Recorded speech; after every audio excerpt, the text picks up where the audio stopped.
All right, today I'm sitting with Olivia Maltzby from Polk State College. Thank you for taking the time to sit with me to discuss these riveting issues facing the community college world. Can you go ahead and tell me what you do here at Polk State College? Again, my name is Olivia Maltzby, and I am currently the Director of Financial Aid at Polk State College. I have served in this capacity for the last 7 years with 27 years of experience throughout various departments of the college environment.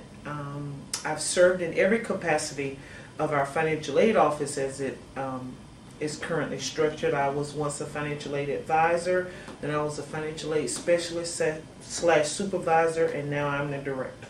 So with all those years, I'm sure you've seen all kinds of waves of good times, bad, all kinds of shifting, parameters for merit and need based aid. So let's just go ahead and roll right on into this. Since the recession, have there been any major shifts from need-based to merit-based aid here at Polk State? If so, can you let me know?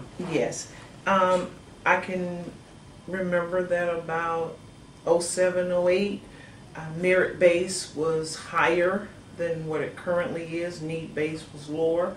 From the years of 07, 08 to currently 09, 10, coming from $125,000 in need-based to currently we're giving out over $300,000 in need-based. Merit-based is kind of on the decline because it's based solely on test scores and how you perform coming out of high school, and with kids not performing so well or being college ready when they come out of high school, that has sort of decreased the number of merit-based scholarships we actually give at PSC. Well, speaking of merit-based, Bright Futures, is all about merit-based aid.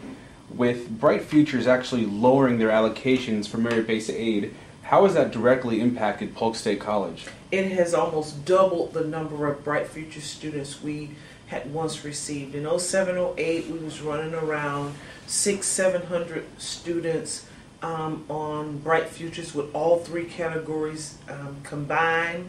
Right now, we're up over 1,000 students with all three categories combined. That's solely because at one time, Bright Futures would pay 100% of your cost in the top two categories if you attended a major university, but now, last year and the year before, they decreased it to only 75% at a university and 100% at a community college. So a lot of kids and parents did a 360-degree turnaround and say, okay, you'll go to a community college first since they're paying 100%, then we'll send you on to the university.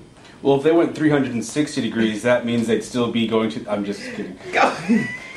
She meant to say 180. Yeah, 180-degree turnaround. I'm just joking. And also, the students, now that you only get $78 per credit hour, that increased our enrollment with Bright Future students because now the parents have to pay more out of pocket than in the last 2 years, and therefore with the recession, no one has that money readily available, and the students now go less, even less, to a university before coming to a community college. Gotcha.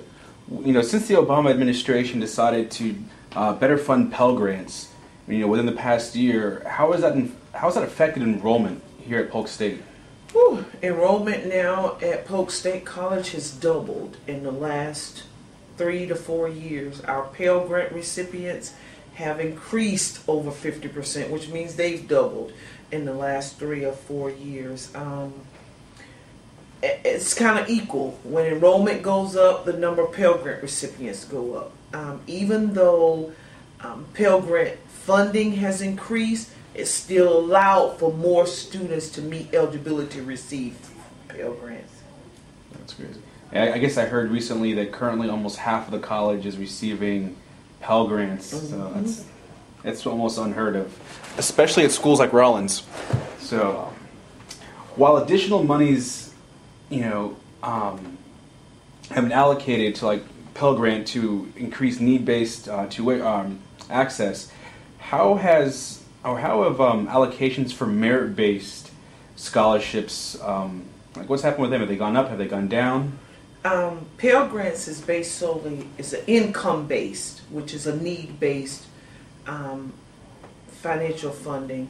Merit-based is based on people paying taxes, playing the lottery in the state of Florida, playing the lottery, homeowners, taxes, and different things like that make up a merit-based scholarship in the state of Florida. Well, when the recession hit, people played the lottery less and bought less houses, so therefore the funding for merit-based decreased. So that meant you can give less to the merit-based scholarships. But with federally funded programs, it's based on the income, so you can continue to increase those. It's pretty interesting. All right, my last question for you today, Ms. Maltsby. Again, thank you so much for taking the time to sit with me. Can you provide any information on specific groups of students who've had, the most impact since the recession, as far as maybe enrollment or, need-based or merit-based allocations that weren't the case 2 years ago? We have seen a significant increase in our Haitian and Hispanic students. They are the ones who are applying mostly for the first generation grants and for the Pell Grant in general. Even though it's kind of evenly distributed, we still see an increase in the number of Haitian and Hispanic people applying or students applying for these scholarships, solely because they are primarily, when we encounter them, they are the first generation in their household to try and obtain a degree. Gotcha. Again, thank you so much for taking the time to sit with me and discuss these issues regarding need-based versus merit-based aid in the state of Florida and here at Polk State College. I wish you a great day. Hasta luego, as our Spanish-speaking students would say. All right, thank you.